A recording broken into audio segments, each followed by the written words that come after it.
universidad, que de todas maneras tal cual era esa misma situación, como que lo que nosotros, digamos, nos enseñaban en nuestra escuela era también puro arte europeo, puro arte gringo, ¿no? Y esos eran como los referentes. Y si hablaban de referentes de arte latinoamericano, eran esos artistas latinoamericanos que ya se habían vuelto pues como un gran nombre en el mundo y eran como a la final pocos. Claro, Entonces sí es como... Era la misma situación, sí. Acá. Sí. Total. Como que tampoco se habla de los artistas que están haciendo cosas en el momento, de los que están trabajando, de los más jóvenes, o no sé, no se toman como muy importantes, como que no, como que siempre son como los grandes nombres, ¿no? Bueno, mi nombre es Lina Macenet, yo soy una artista de Ibagué, Colombia, ¿sí? Bogotá, estudiar artes plásticas en la Universidad Nacional. Y bueno, ahí nos conocimos con David. Sí, no sé qué. Mi nombre es David Quiroga, soy un artista pues, colombiano, nacido en Bogotá. Estudié en la Universidad Nacional de Colombia. Inicié estudiando primero filología, con énfasis en francés, y luego ya dentro de la universidad decidí estudiar, cambiarme a la carrera de artes plásticas, y fue cuando conocí a Lina. Entonces nosotros dos iniciamos nuestra carrera juntos, realmente estudiamos nuestra carrera juntos. Sí, todo el bachelor, sí. Y ya fue como al finalizar la carrera que hicimos un intercambio en una universidad en Alemania que se llama la KHM, en Colonia, que decidimos ir los dos como en ese intercambio y hacer nuestro trabajo de grado juntos. Sí, creo que como que ahí en ese trabajo de grado empezó como ese proceso ya de trabajar de lleno los dos, como de hacer una obra en conjunto. Pero pues se dio, ¿sabes? Como sin pensarlo demasiado, ¿no? Como sin pensar que íbamos a hacer un colectivo ni cuánto iba a durar, sino empezamos a trabajar. Creo que eran unos intereses compartidos que fuimos desarrollando y pues sí, hasta Como el día de hoy, ¿no? más o menos como en el 2014 hicimos nuestra primera exposición individual, que fue por una beca que ganamos como una cosa que se llama Caída Artes, que es como algo que tiene que ver como con la alcaldía de la ciudad de Bogotá, y ahí hicimos nuestra primera exposición individual, que fue en el 2014, como a mediados del 2014, ¿no? En ese momento fue en la sede de la Galería Santa Fe. Quedaba en un lugar que se llama Lía. En el centro, en el puro centro de Bogotá, en la Candelaria, en una sede temporal de la Galería Santa Fe que se llamaba Lía. Ajá. Sí. Y la verdad sí fue bien importante porque, pues, sabes, era como la primera vez de poder tener como un espacio, ¿sabes? Como de pensar como todo el lugar, cómo íbamos. Las obras particularmente las pensamos para el lugar, eso fue muy chévere. Sí fue como una de las experiencias más importantes en el sentido que fue la primera, ¿sí? Como que teníamos también el dinero, el tiempo, el lugar, fue súper emocionante. Creo que uno de los intereses que nos unió al puro principio de nuestro trabajo como colectivo estaba muy vinculado como a reflexionar sobre las distintas formas ¿cómo decirlo? Como el tiempo no lineal, ¿sabes? Y nos encontramos con este objeto que bueno, también tiene su historia de cómo lo encontramos, porque era un meteorito que se encontraba en el Departamento de Geología de la universidad donde estudiamos, en el Nacional. Y pues a partir del encuentro con ese meteorito, como que nos enloquecimos ahí un poco con él y empezamos a visitarlo, a tocarlo, a sacarle moldes, ¿sí? Y pues finalmente terminó bueno, tampoco creo que haya terminado del todo, pero una de las concreciones fueron piezas en escultura que partían del molde de ese meteorito, ¿sí? Que encarnamos en distintos materiales, como en brea, en grasa. Lo que pasa es que en ese momento nosotros nos comenzamos a interesar mucho con lo que tenía que ver con las estrellas y cómo las estrellas incidían sobre nosotros, ya fuera de manera, digámosle, mítica, o ya fuera de manera Material material o desde la ciencia. también. Y y claro, nos dimos cuenta que los materiales con los que trabajamos eran grasa animal, brea, que son un material que es un resultante de la destilación como del petróleo, entonces crea un material que se llama brea, pero eso también tiene otro nombre. Es que en cada país Con lo que hacen el distinto, asfalto, mejor dicho. con lo que pavimentan las calles, ¿no? Sí. Entonces, pues era un nombre que parecía como, tenía como un sentido como poético, pero también tenía ese doble significado que también era como que excavar, sacar, extraer de la tierra, era también como esos materiales, como justamente el petróleo que tiene toda una historia geológica y que luego termina convirtiéndose en un hidrocarburo que mueve hoy día las industrias, que se convierte en plástico y que se convierte pues en lo que hoy llamamos cultura. Entonces, era como esa conexión entre lo que, entre esa historia del tiempo geológico y todo lo que hoy a la final depende pues muchas veces como la economía, que es el petróleo. Igual también había como un asunto de la materialidad que era muy fuerte, ¿no? Como que esa influencia de esos cuerpos celestes no es solo como en un sentido astrológico, como la influencia de los astros, sino también como que nos interesaba mucho respecto al origen material, ¿no? Como de todo lo que hay acá en la Tierra y cómo surge principalmente en una estrella, todos los componentes de los cuales estamos hechos, ¿no? Entonces como que nos interesaba esa relación súper material como con esos cuerpos. Y pues como que ese interés nos fue llevando como a varias concepciones que provenían desde eso que se puede llamar la mitología, pero creo que en ese momento esa mitología era como un referente muy lejano para nosotros, ¿no? Como que empezamos mucho como con esos referentes de mitología griega, ¿no? Como toda esta mitología europea. Entonces fue como como también el hecho de darnos cuenta que esas mitologías también estaban aquí, ¿sabes? Mucho más cerca de nosotros, mucho más cerca de lo que pensábamos, y que no era una mitología relacionada con un pasado, ¿sí? No era como un asunto, una historia pretérita, antigua, pasada, ¿no? Sino que acá estaba completamente viva, ¿sí? Pues que se relacionaba directamente con la materialidad, con la vida cotidiana. Y creo que eso fue como la motivación o el primer paso como del interés por el Amazonas, ¿no?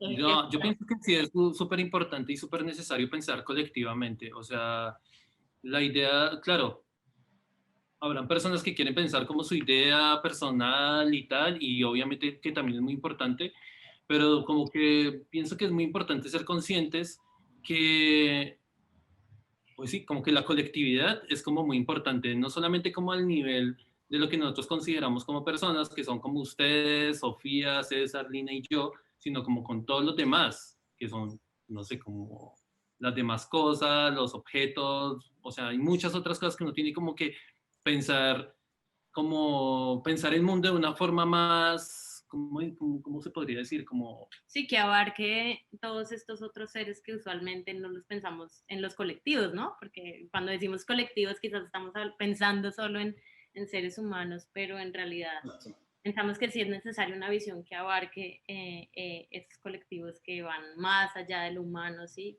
Y más allá, digamos, del propio pensamiento de lo que cada uno cree, de lo que cada uno cree que es como su propia filosofía de vida o de forma de vivir, lo que sea. Como que es necesario realmente pensar en colectivo porque cada uno va a aportar algo distinto, algo, una mirada, una forma de pensar que es necesaria para el otro. Porque uno no, a la final siempre hemos creído que nos construimos como individuos, pero siempre nos construimos es con base en todos los demás, en todas las demás cosas que existen. Entonces, es súper necesario de verdad pensar las cosas como colectivo. Creo que no, creo que pensar eso como que yo soy el único que soy capaz de hacer algo, esa palabra que es como crear, que soy capaz de crear algo, pues como tú decías, como algo obsoleto, porque realmente nosotros nos debemos como una cantidad, a una historia de muchas cosas que al final nos debemos a todo. Entonces, no, Sí, un poco como que es súper necesario para romper también esa falsa idea de individuos, ¿no? Como cerrados, y creo que eso es un poco saltando al segundo tema, pues está muy relacionado también con la pandemia, ¿no? Porque una de las cosas que quizás se ha hecho más evidente en estos momentos es que pues que nadie se salva solo, ¿no? Que todos estamos completamente interpenetrados, ¿sabes? Que hay un flujo permanente de sustancias, de información, de vida microscópica, de imágenes, de noticias que nos están todo el tiempo como interpenetrando. Y pues, ¿qué más que eso para poder entender que no somos individuos cerrados Mm. y aislados, ¿no? De todo lo demás.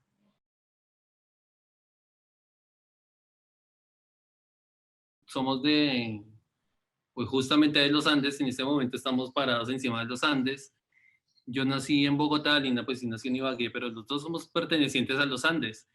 Digamos que a diferencia de Chile, este es un lugar que hace parte del trópico. Ustedes tienen estaciones, nosotros no tenemos estaciones. Digamos que nuestra relación con el clima tiene mucho que ver es con las alturas. Por ejemplo, cuando ustedes que han conocido Bogotá saben que es una ciudad un poco más fría.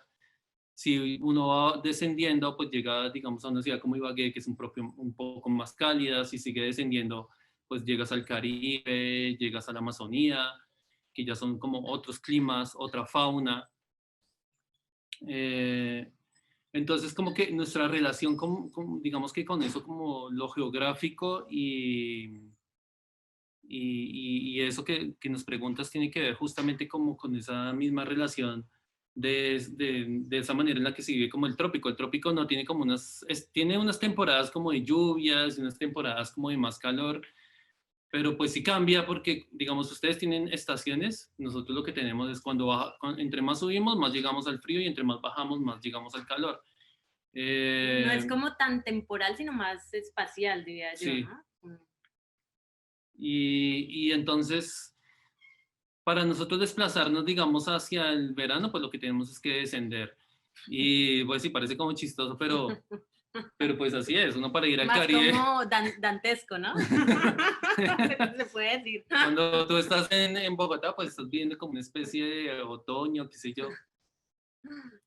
Y claro, pues eso sí ha constituido como parte de nuestro trabajo, ya que eh, en algún punto de nuestro trabajo decidimos como viajar al Amazonas, que digamos, hay un punto en Colombia que es un departamento que se llama el Putumayo, donde se encuentra justamente como la Amazonía con Y los los Andes. Andes, que se llama el Piedemonte, ¿no? Que es como donde empieza el monte, ¿no? El Amazonas. Y no sé cómo, Porque estabas me hablando del perdí, me perdí. Putumayo. Bueno, yo les cuento un poquito de mi experiencia, porque es distinta a la de David, ¿no? David es un chico de montaña andino. Y pues sí, yo también soy de los Andes, pero de bien abajo, que es otro clima, sí, es el lugar acá donde estamos, Ibagué. Y pues como esa conciencia de lo geográfico creo que estuvo muy marcada recuerdo como desde la época que entré a la universidad, porque me tuve que desplazar de Ibagué e ir a Bogotá. Y fue como la primera vez que me hicieron consciente que yo era de provincia, ¿sabes? Como que no, esto es un país súper, hiper, mega centralista y todo lo que no es Bogotá es periferia, ¿no?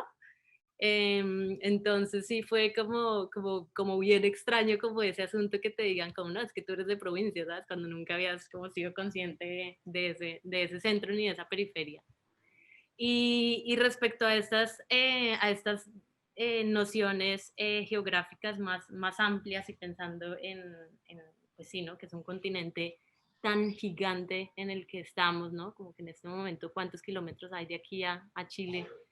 Un asunto enorme, pero incluso como que a veces los kilómetros no son tan, tan coherentes respecto a la distancia, ¿no? Porque pensando en el Amazonas, o sea, tú miras el mapa y de Bogotá a Leticia, que es la capital del departamento del Amazonas en Colombia, pues no es una distancia tan abismal como de aquí a Chile, pero incluso como que las diferencias que tú puedes percibir entre una ciudad como Bogotá y estar luego en Leticia y en el Amazonas es como, puede ser que no sea una distancia en kilómetros enorme, pero es otro mundo, ¿no? Es como que para sentirse en otro lugar del planeta quizás no es necesario irse tan lejos, porque esos otros mundos están súper, súper, súper cerquita a la final, ¿no? Entonces sí, por ejemplo, el hecho de trasladarnos al Amazonas sí fue una diferencia bien fuerte, la verdad. Fue un cambio así como geográfico y emocional bastante extremo, lo diría yo, como de esa forma.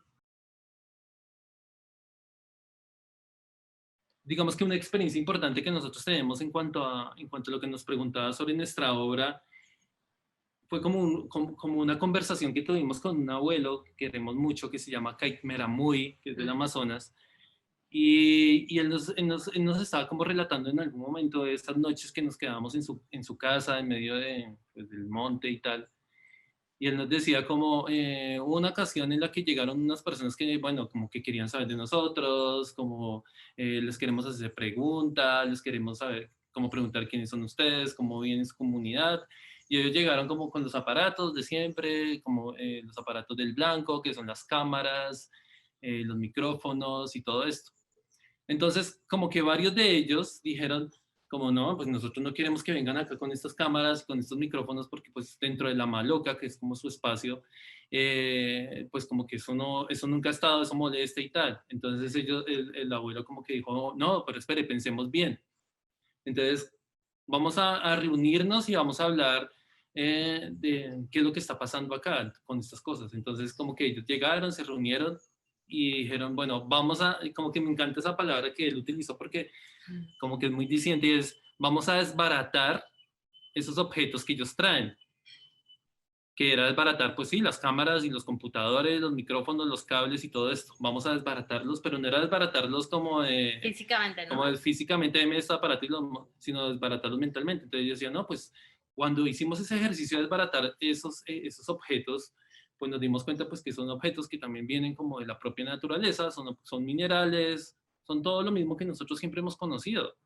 Entonces, no es un problema con eso, no es un problema que esos objetos puedan llegar acá, porque no es el problema, sino el problema es la utilización de esos objetos. ¿Cómo se utilizan? ¿Cuál es la forma en la que uno de verdad utiliza eso? Y no se trata como tampoco de pensar en una moral de cómo utilizar la tecnología. Como que en nuestras conversaciones con el abuelo o en las conversaciones que hemos tenido con Lina, siempre pensamos en eso, como realmente qué es lo que es naturaleza, qué es lo que es cultura, Mm. o qué está más allá de la propia naturaleza o qué está más allá de la propia cultura. Entonces, como tú decías, César, como que siempre hay una diferenciación como que hegemónica que parte de Occidente que nos hace a nosotros los que tenemos una instrucción, digámoslo así, occidental, como que nosotros los que somos hombres, humanos, y no sé qué, toda esa verborrea, digámoslo así, como que Categorías. o categorías, nos hace como, como que estuviéramos como arriba de todo lo demás y que estamos para, de alguna manera, entre comillas, conquistar la naturaleza. Pero en la naturaleza también son todas esas otras cosas, son todos esos otros objetos, son las escobas, son los radios, son los computadores, son el iPhone, son todas las demás cosas.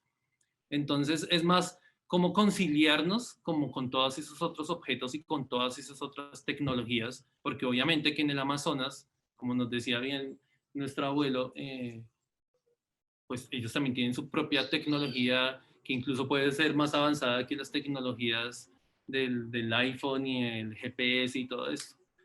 Eh, Sí, como un poco como reconocer esas tecnologías, pero dejando de lado como esta idea occidental de tecnología, ¿no? Que está vinculada a unos aparatos, a una técnica material, sino que tecnología son como todas estas habilidades que incluyen el cuerpo, el manejo de sustancias, que modifican de todas formas a las personas y el entorno, ¿no? Son también igualmente tecnologías.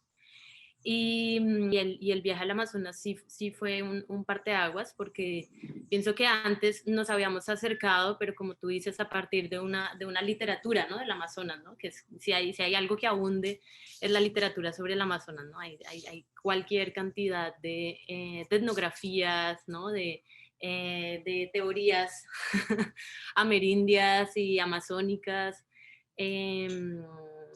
pero pues la mayoría han sido escritas por académicos que provienen de este mundo que podríamos llamar occidental, ¿sí? Entonces es una visión un poco externa. Y bueno, y no todas son así, ¿no? Hay un caso muy particular y que pues a nosotros nos ha gustado muchísimo, y es el caso de David Copenagua, ¿no? Es un indígena Yanomami que hace un poco una inversión completamente, que él desde su comunidad viaja a Europa y hace una etnografía de Occidente a partir de su punto de vista de él como indígena, ¿no? Pero pues podríamos decir que la mayoría son visiones occidentales sobre la Amazonía. Entonces sí fue muy importante ir directamente a ese lugar, y nosotros estuvimos siempre muy cerca a Leticia, que fue el casco urbano, ¿sí? Que es una ciudad súper interesante, porque es como que le desmonta a uno como todas las ficciones, ¿no? Que tiene sobre la Amazonía. Es una ciudad súper cosmopolita, en realidad, porque es la triple frontera, ¿no? Es este lugar de Colombia que es fronterizo con Perú y con Brasil. Entonces es un lugar increíble porque hay gente de muchas partes, se hablan muchas lenguas indígenas, pero la gente también habla el español, ahora habla portugués, portoñol y todas las combinaciones posibles. Y aparte de eso, pues es un casco urbano donde han llegado muchos indígenas de distintos territorios. Pues ustedes saben que después de la época de las caucherías hubo un gran revolcón y diásporas de muchos indígenas que salieron de esos territorios de origen, y pues más recientemente por asuntos de la violencia y de orden público en Colombia, pues también ha habido desplazamientos de otros lugares del Amazonas al casco urbano de Leticia. Entonces hay una diversidad enorme, hay un asunto ahí de lo pluriétnico que le vuela a uno la cabeza, porque casi que uno tiende a homogenizar mucho, ¿no? Como el pensamiento amazónico, y de repente cuando está allá se da cuenta que es enorme, es infinito, es súper contradictorio, súper complejo, ¿no? Y que no obstante como todas estas contradicciones sí, también, ¿no? De pensamientos, de prácticas, de ideologías, pues han tenido que, para poder convivir en ese espacio, también negociar, ¿no? Negociar muchas cosas para poder estar en ese lugar juntos. Y eso es como súper interesante, porque es un casco urbano con una maloca en contexto urbano. Entonces como que también es súper interesante poder ver esa mezcla de todas estas prácticas de manejo del medio ambiente, de los animales, de todos estos fenómenos, pero en contexto urbano, ¿no? Como esas prácticas no es que terminen ni cesen, sino que continúan y se transforman en esos contextos. Entonces creo que para nosotros sí fue muy emocionante como poder conocer todo esto de primera mano, y con los abuelos y abuelas que pues que fueron también súper generosos también, ¿no? Como de dejarlo a uno sentarse ahí y escuchar y compartir. Uno siempre que viaja, no sé, en algún momento hicimos un viaje como a Europa hace bastantes años, ya como 9 años, no sé, y hablaban que la crisis en Europa, no sé qué. Y nosotros creo que en Colombia siempre hemos estado en crisis. Nosotros somos hijos de una crisis, nacimos en crisis. Mi familia siempre me cuenta cómo tuvo que ir de un lado a otro, migrar de un lado a otro dentro del mismo territorio por justamente una crisis de violencia, crisis de todo tipo. La crisis del coronavirus, pues sí, es una nueva crisis eh, que se le suma, pero, o sea, como que para nosotros realmente no son nuevas las crisis. Ustedes saben bien que nosotros tenemos acá todo tipo de problemas, ni para qué nombrarlos.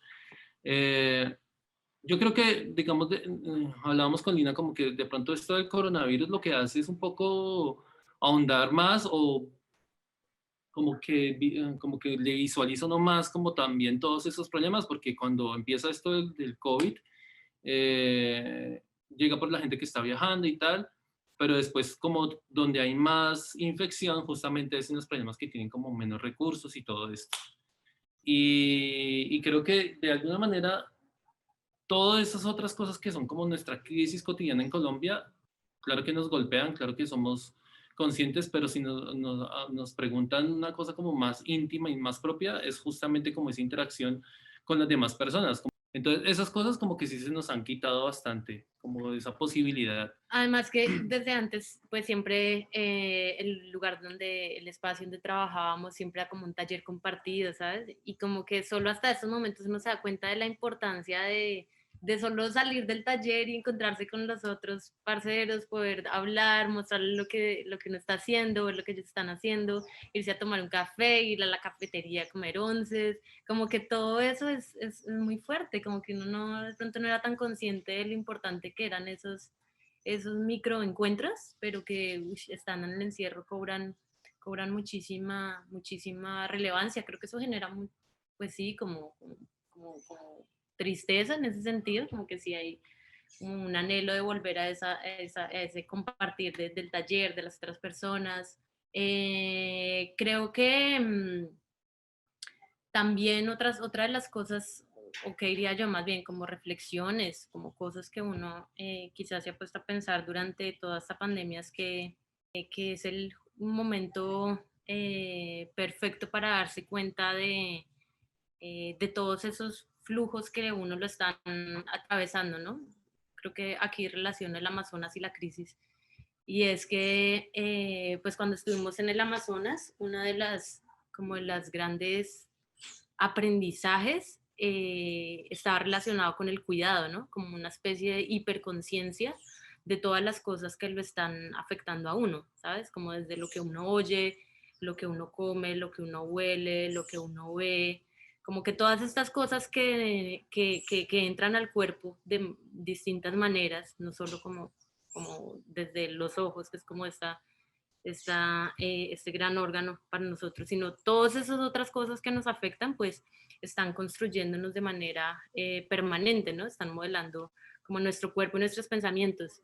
Y creo que esa hiperconciencia que habíamos aprendido en el Amazonas, creo que tiene en este momento una gran resonancia porque creo que ha sido como una enseñanza para todos y es eso también, ¿no? Como que uno se vuelve más consciente de todo lo que lo empieza a afectar, como esa infravida y que ahorita también como que pensamos que nos tienen jaque y que es como súper mala, pero pues no, es un virus más, ¿no? Virus más que pues él muta, como esta nueva cepa, ¿no? Él muta para poder ser más resistente, ¿no? En nuestros cuerpos, pero nosotros también estamos mutando, todos estamos mutando y adaptándonos para poder resistir a estas condiciones, a estos momentos, a estos nuevos contextos y ambientes. Entonces, pues bueno, pues creo que este tiempo, como hablábamos, como ya desde antes, y uno como artista como que vive su crisis, porque es innegable que la situación como artista siempre ha sido desde un poco desde la precariedad, ¿no? No muchas condiciones laborales óptimas. Entonces creo que en este asunto de poder sortear y de hacer estos malabares para poder seguir trabajando, creo que no es algo nuevo. Y, y pienso que de hecho es una situación que ya habíamos los artistas y que lo que está sucediendo es que se ha ido expandiendo a otras profesiones un poco. Entonces, pienso que, bueno, en ese sentido hay que reflexionar sobre eso, porque es algo que nosotros ya vivíamos y que ahora están viviendo otras personas, como esa incertidumbre. les estábamos comentando como que para nosotros realmente la vida y como que lo que nosotros hacemos que es arte se hace, pues que realmente hace parte de la vida se hace es a través como de la confabulación con los demás, con ustedes, con las personas que uno va conociendo en el camino, realmente se hace en eso, no es como que nosotros dos estamos acá pensando cosas y ya no, realmente como que siempre lo que nosotros hacemos lo hacemos es a partir como del conocimiento de los demás, de lo que los demás nos enseñan, de lo que nosotros también les podemos, digamos, dar a los demás. Como que eso es como para nosotros lo más importante realmente y como que es como unas palabras muy sinceras, no es como un conocimiento que uno tiene de la nada, como que vino de no sé qué parte del espacio y llegó, no, llega como del acuerdo, de las negociaciones, de la amistad que se crea con los demás. Y vuelvo y como que me gusta reiterar eso, no es como la amistad que uno crea solamente con los que son de nuestra propia especie, que somos como los humanos y tal, sino con las negociaciones y las relaciones de cariño que se crean con los demás, con las plantas, con los objetos, con los animales, con los ríos. Como que a mí me parece muy importante eso como de señalar porque como que estamos acostumbrados en creer que solo nos relacionamos como con los que somos de la misma especie, con los que somos humanos, pero realmente no, como que debemos advertir todo el tiempo como que en nuestra mente que nosotros tenemos realmente una relación con los demás, con los demás, con las demás gentes. Las demás gentes son los que están ahí, los árboles, las cositas, nuestras propias cosas, nuestras propias ropas, Mm. todas esas cosas como que yo creo que tienen su propio espíritu realmente y es eso, ¿no? Como no jerarquizar todo el tiempo eso, como ay, hay unos más que merecen más que otros, sino que todos somos como, tenemos como, sí, como una igualdad en cuanto al trato. Mm. Entonces, como que Y creo que... cuidarnos, sí, creo que es como la Y cuidarnos otra como cosa que más nos han importante. enseñado es, una abuela también nos enseñó que siempre hay como que tener una intención, ¿no? Como Sí, ¿no? Como ese asunto de que todo se hace con una intención, no hay nada que esté así como suelto, ¿no? En el mundo y pues sabemos que esta intención de esta entrevista, de este encuentro, pues está bien, bien lindo, bien pensada y pues va a salir genial.